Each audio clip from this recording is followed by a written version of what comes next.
Ce qu'on vous demande dans une explication de texte, c'est une lecture linéaire, et je vais vraiment insister là-dessus, une lecture linéaire du texte. On vous demande de suivre l'ordre chronologique du texte, l'ordre naturel de la lecture. Et donc, il faut qu'il y ait autant de parties dans votre explication qu'il y a d'étapes argumentatives dans le texte. Il y a quelques élèves qui ont qui n'ont pas compris en fait les consignes de méthode et qui ont fait une première partie sur, on va dire, la structure du texte, une deuxième partie sur l'explicitation des concepts du texte et une troisième partie sur la critique du texte. Ce n'est pas ça qu'il faut faire. Ce n'est pas ça qu'il faut faire. Il faut bien distinguer ce qui relève des parties et ce qui relève des paragraphes. Chaque partie correspond donc à une étape argumentative du texte, et au sein de cette partie, vous allez devoir, d'une part, expliquer son rôle le rôle de ce passage dans l'argumentation, c'est le premier paragraphe, expliciter les concepts de cette partie, c'est le deuxième paragraphe, et éventuellement en faire une analyse critique, c'est le troisième paragraphe. Donc ça, il faut vraiment que ce soit au point pour le bac blanc, qui a donc lieu le 23 mars, il me semble. Ça sera un sujet type bac, c'est-à-dire au choix plusieurs sujets de dissertation, 2 ou 3, on ne sait pas encore, et une explication de texte. À vrai dire, on a été tellement noyés, Madame Battier et moi-même, sous les copies, qu'on n'a pas eu le temps de discuter d'éventuels sujets communs. Donc il faut absolument qu'on fasse ça cette semaine. Donc, ça c'est pour la structure de l'explication de texte. Cette méthode que je vous donne, d'abord le rôle de la partie dans l'argumentation, l'explicitation des concepts et enfin l'analyse critique de ce qui est dit dans l'étape argumentative dont il est question, ça vous permet d'éviter la paraphrase. Ça vous permet de ne pas reformuler simplement ce que dit l'auteur. Ça vous permet d'avoir une attitude interrogative, donc dynamique, vis-à-vis du texte. Quelques remarques maintenant sur le fond, enfin sur la forme et sur le fond. Sur la forme, vraiment, alors c'est encore plus vrai pour être parfaitement honnête avec vos collègues de la TG4, mais vraiment sur la correction du français, il va falloir faire quelque chose. Il va falloir arrêter de me rendre des copies où il y a, sauf exception, 30 ou 40 fautes de françaises et de français, puisque c'est la journée des droits des femmes aujourd'hui, par page, parce que c'est vraiment ça. Et surtout, les fautes de syntaxe. On a, on a fait une thérapie de groupe avec plusieurs collègues, parce que généralement on s'est pourri les vacances, on n'a pas eu de vacances à cause de ça. Mais il faut vous dire que, pour être parfaitement franc et honnête, les études supérieures avec un tel niveau de français, ça va parfois être compliqué. Et ça va souvent être compliqué de se faire embaucher ou simplement d'avoir des démarches administratives à peu près normales avec les principaux centres administratifs auxquels vous allez avoir affaire dans la suite de votre vie, si vous faites des mails auxquels on ne comprend rien. Donc, relisez-vous, relisez-vous, relisez-vous par pitié. Je ne peux pas être le premier lecteur de votre copie. Oui.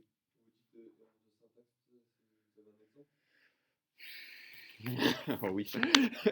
J'ai. Alors, au pif, hein. Voilà.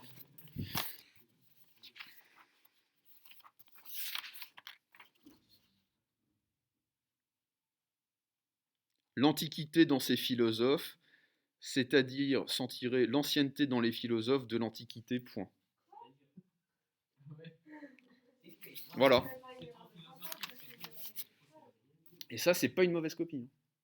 Alors, mon petit préféré, parce que j'ai pas pu résister. Non, Johan, pas encore. Il faut faire plus. Il faut faire beaucoup plus. Et là, si vous voulez, le problème, c'est que ça commence à atteindre, on va dire, les capacités cognitives de l'élève. Je suis assez sérieux, hein.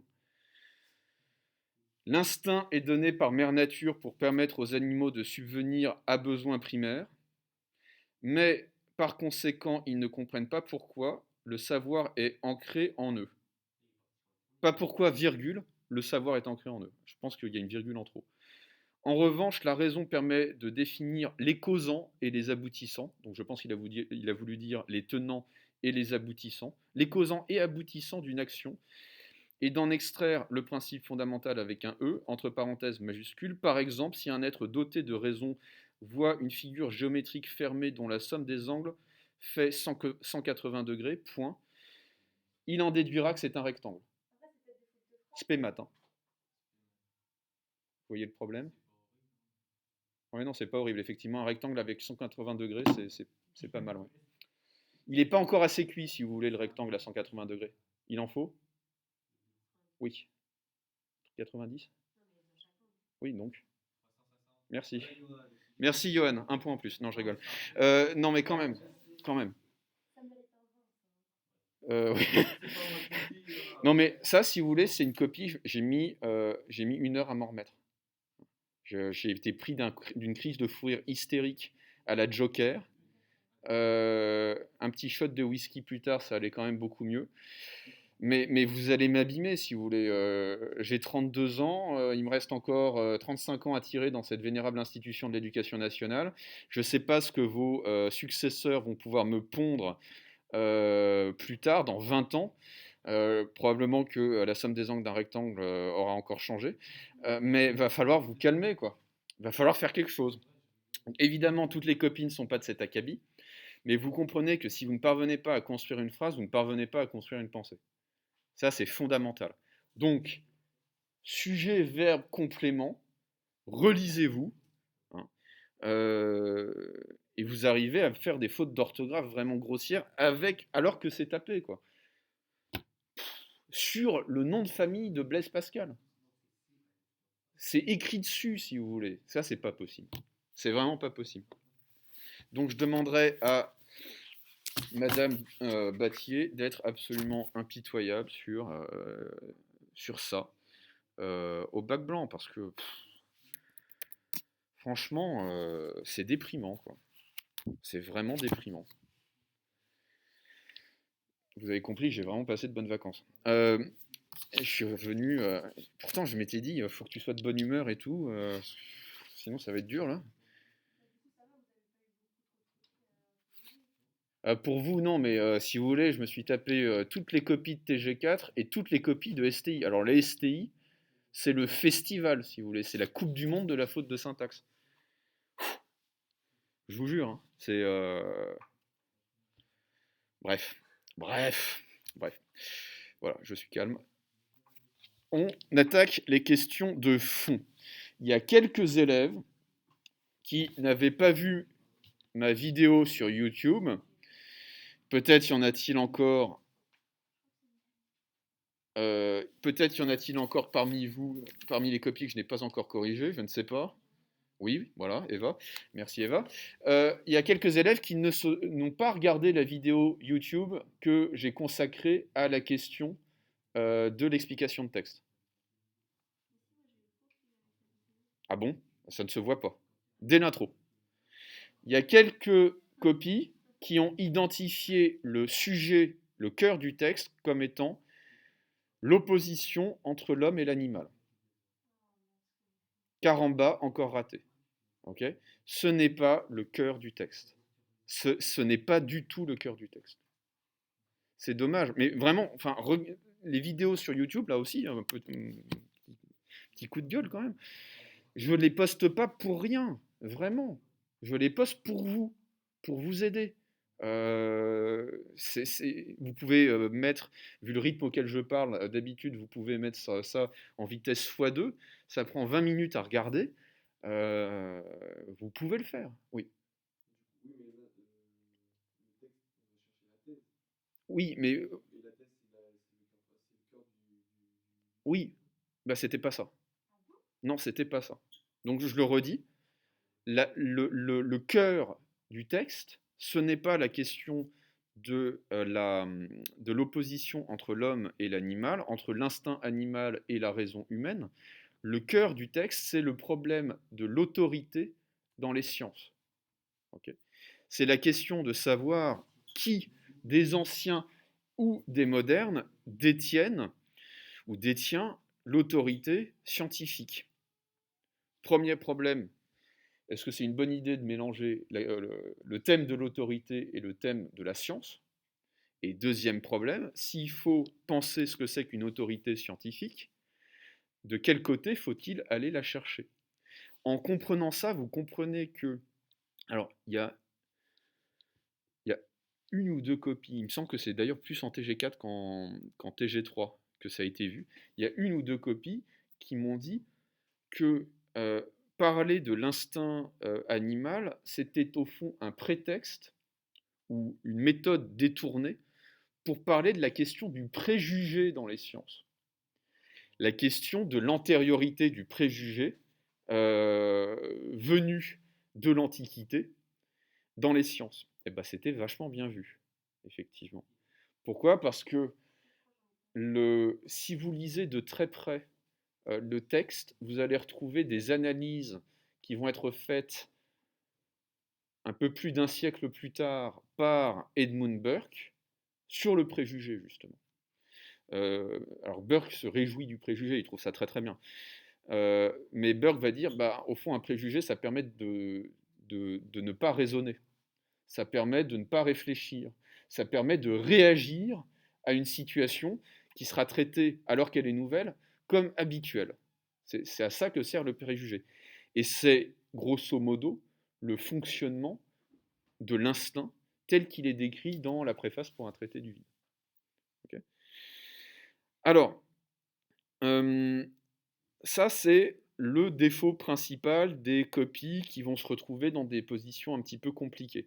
C'est-à-dire que si vous loupez le problème principal du texte, il y a fort à parier que vous allez faire dévier vos analyses sur des points périphériques, des points intéressants en soi. Hein. J'ai des copies qui m'ont longuement développé la question de savoir si Pascal anticipait sur Darwin sur la question de l'évolution et de l'évolutionnisme. Mais au fond, vraiment, je ne pense pas que ce soit le rapport entre l'homme et l'animal qui soit le cœur du texte. En réalité, c'est simplement un prétexte pour aborder la question de l'autorité dans les sciences. Oui.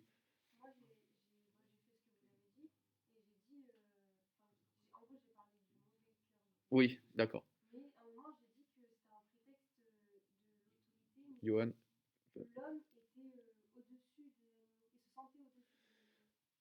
Alors, ça aussi, c'est une question qu'il va falloir réaborder. C'est euh, c'est évident qu'il y a une distinction et une hiérarchie établie par Pascal entre l'instinct et la raison. C'est évident. Oui, c'est parfaitement, mais c'est pas le cœur du texte. C'est-à-dire que le cœur du texte, ça va consister à dire, et ça, il fallait vraiment avoir l'ensemble du texte en tête pour bien le comprendre, ça va consister à dire que les partisans des anciens se comportent d'une manière indigne de la raison humaine en, au fond, en arrêtant de réfléchir et en se tenant aux, aux découvertes réalisées par les anciens. Et en ce sens, ils se comportent comme des animaux. C'est-à-dire qu'ils manifestent un instinct et non une raison. Vous comprenez? Quelqu'un qui va dire ah non, mais je ne sais pas moi, Galilée, c'est nouveau, donc c'est nul. Restons-en à Aristote, restons-en à Ptolémée. Au fond, il va se comporter comme un animal qui va réagir à une nouvelle situation grâce à son très vieil instinct, et donc se comporter de manière systématiquement semblable à ce que ses ancêtres ont fait. Ça, dit Pascal, ce n'est pas se comporter de manière digne de ce que la nature ou Dieu a voulu pour l'homme, à savoir un progrès indéfini de la rationalité et donc des connaissances scientifiques telles que l'homme en est capable et telles que l'abeille, par exemple, en est radicalement incapable. Enzo.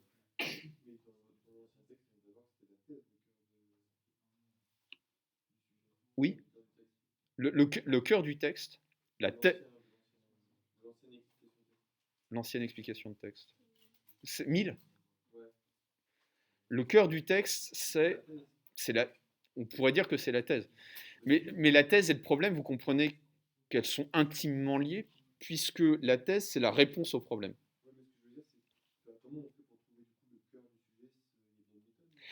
Alors, il faut identifier la conclusion à laquelle l'auteur parvient. Il faut toujours vous demander dans un texte qu'est-ce qui est, qu'est-ce qui est- qu'est-ce qui relève du moyen de démonstration et qu'est-ce qui relève du but de la démonstration.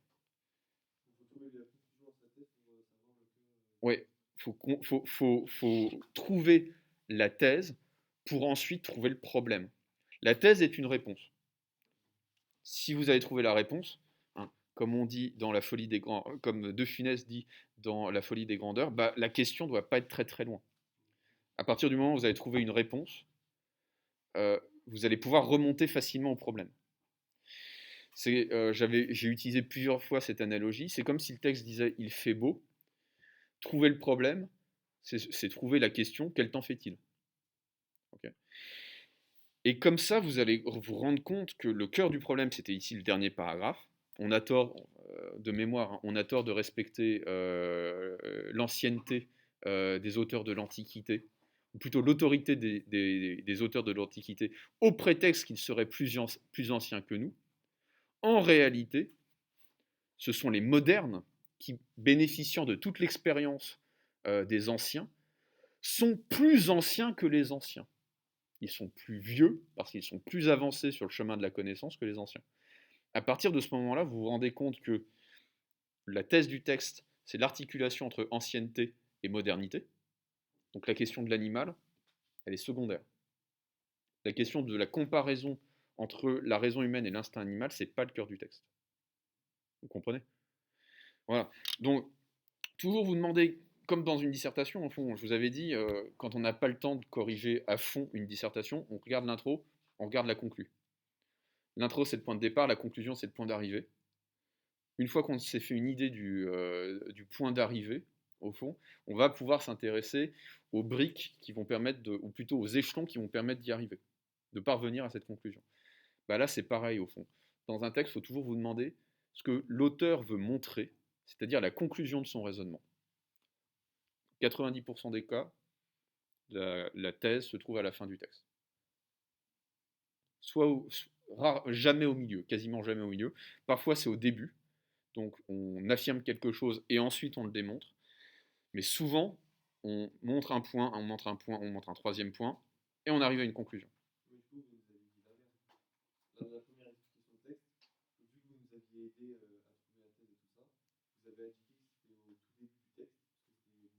Oui, bah là. Ah non, non, non, j'ai dit toujours, c'est comme pour une dissertation. Non, comme pour une dissertation, la thèse est toujours à la fin. Bah, la thèse, c'est votre conclusion en dissert. Non, j'ai dit, là, c'est exceptionnel. Là encore, vraiment, problème de mémoire ou, je sais pas, ou d'attention. Mais j'ai dit, dans 90% des cas, la thèse se situe à la fin du texte. Ça, j'y mets ma main à brûler. Franchement, je suis prêt à parier 1 million d'euros là-dessus. Ouais.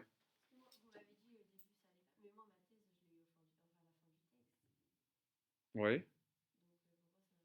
Bah, je sais pas, j'ai pas encore lu votre copie. Ouais, mais alors comment vous avez pas trouvé le problème? C'est ça la question.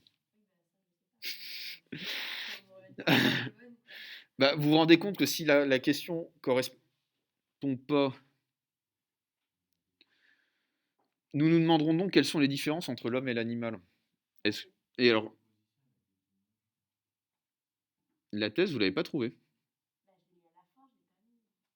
Dans l'intro, elle est où la thèse? Attendez. Dans...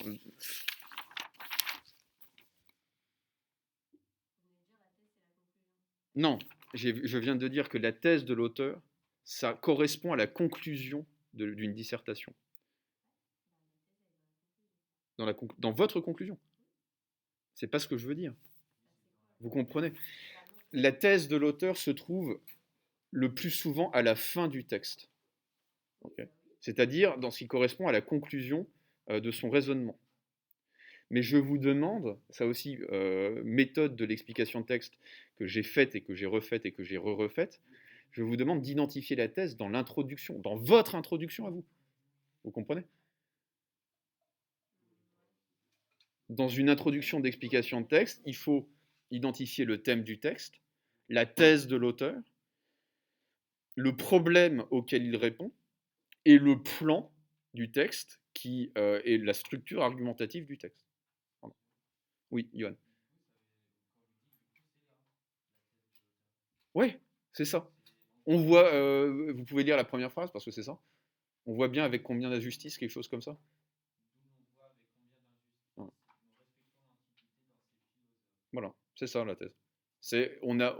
Quand on respecte l'autorité scientifique des anciens, on est injuste. C'est ça la thèse du texte.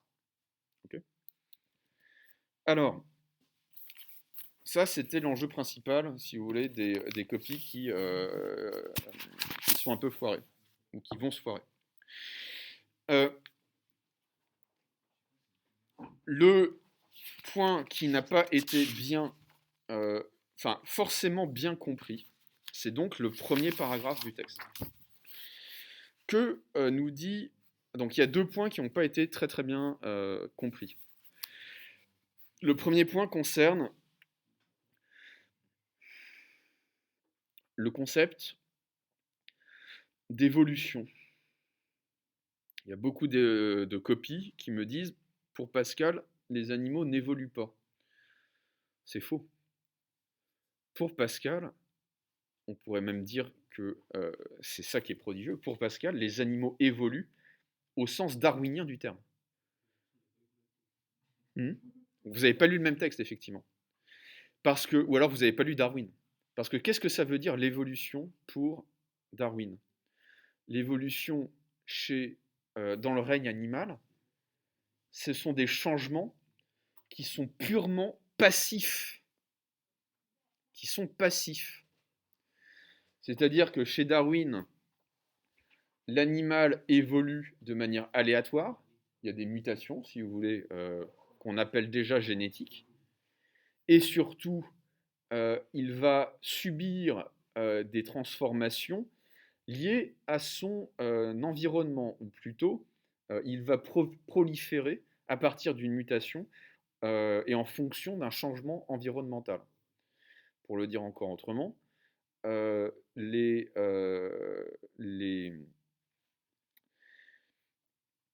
pourquoi certaines espèces vont-elles survivre et pas d'autres? Parce qu'elles vont se retrouver à un moment donné mieux adaptées en raison de certaines mutations que d'autres. Okay, c'est exactement ce que dit Pascal. La nature les instruit, et là je cite de mémoire, à mesure où la nécessité les presse. C'est-à-dire que tous les animaux, pour Pascal, sont susceptibles de changer, mais ce changement ne sera pas de leur fait, ce ne sera pas à leur initiative, ils changeront passivement. Ils seront contraints par la nature de changer pour survivre. Et ça, c'est très exactement ce que 2 siècles plus tard, pour le coup, Darwin va appeler l'évolutionnisme. C'est ça l'évolution chez Darwin. L'évolution, c'est pas un petit dinosaure qui va décider de se faire pousser des ailes, si vous voulez. C'est à un moment, il y a des dinosaures qui vont développer une mutation génétique qui va faire que des ailes vont leur pousser, et ce sont ces dinosaures-là qui vont survivre quand une météorite va se cracher au Mexique, parce qu'ils pourront voler au-dessus du nuage de feu et de fumée. Oui.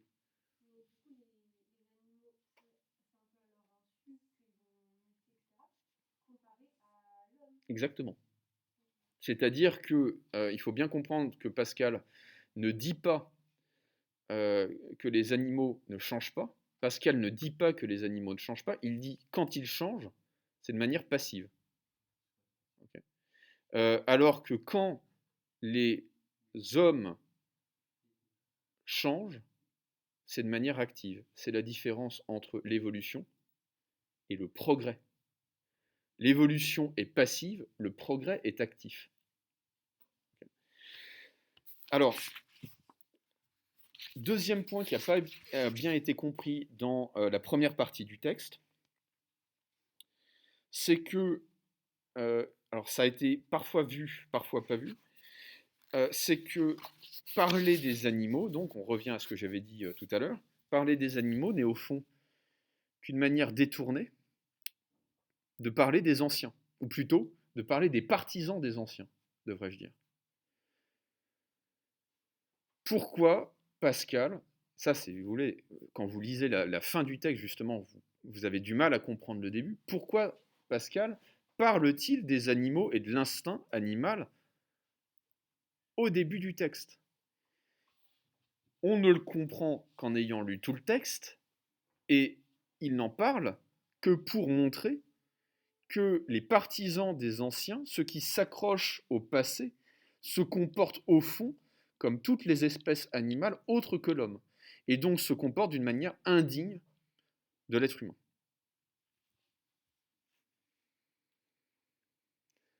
Donc, c'est une manière... Alors, il y a une élève qui dit que c'est quand même très très violent, c'est-à-dire que Pascal compare les partisans des anciens à des bêtes, littéralement. La bêtise, c'est le fait de se comporter comme une bête. Et il n'y a pas meilleure manière, enfin pas manière plus élégante et peut-être aussi plus violente de traiter quelqu'un d'abruti que de lui dire tu te comportes comme une abeille. C'est-à-dire que tu te comportes comme quelqu'un qui fait tout le temps, tout le temps, tout le temps, tout le temps, tout le temps la même chose. C'est ça la bêtise pour Pascal. C'est-à-dire cette faculté de l'animal à sans cesse répéter la même action.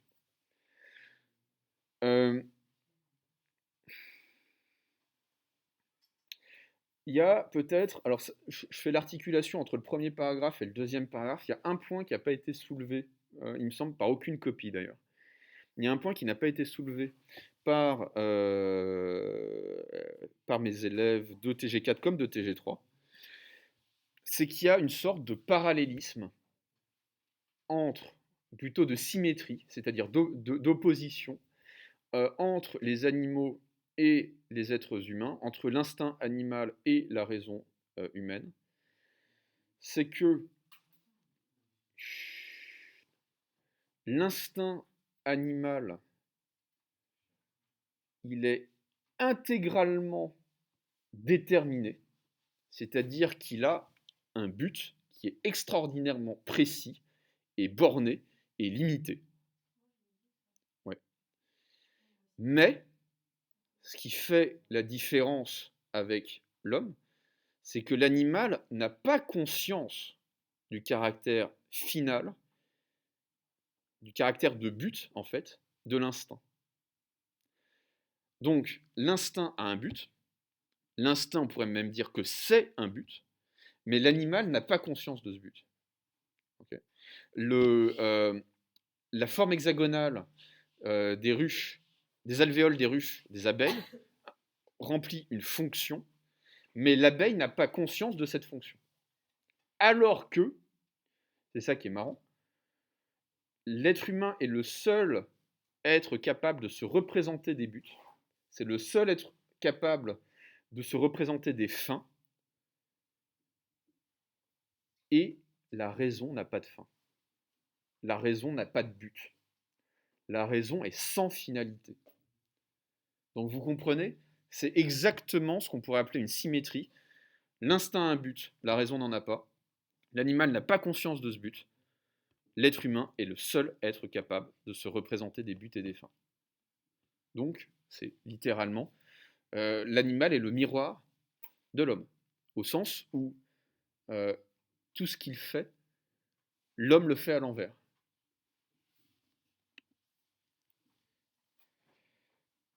Alors, l'enjeu le plus subtil et le plus secret du texte, c'est-à-dire au fond le problème non pas auquel Pascal répond, mais qu'il va poser, c'est-à-dire les difficultés que soulève le texte de Pascal.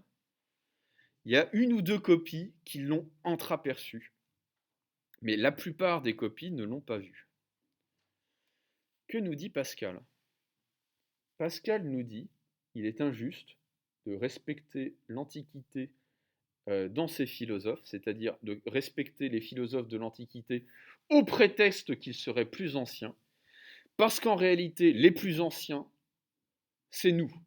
Les plus anciens, ce sont ceux qui arrivent au bout de la frise chronologique, okay, et qui vont bénéficier de toute l'expérience, de tous les raisonnements, de tous les calculs qui ont été faits avant eux en sciences. Ok. Et donc Pascal va défendre, je finis simplement ma phrase, va défendre une position progressiste et continuiste du progrès scientifique, enfin de l'histoire des sciences. Il va dire la science progresse sans cesse, de génération en génération. On va voir pourquoi c'est plus compliqué tout à l'heure.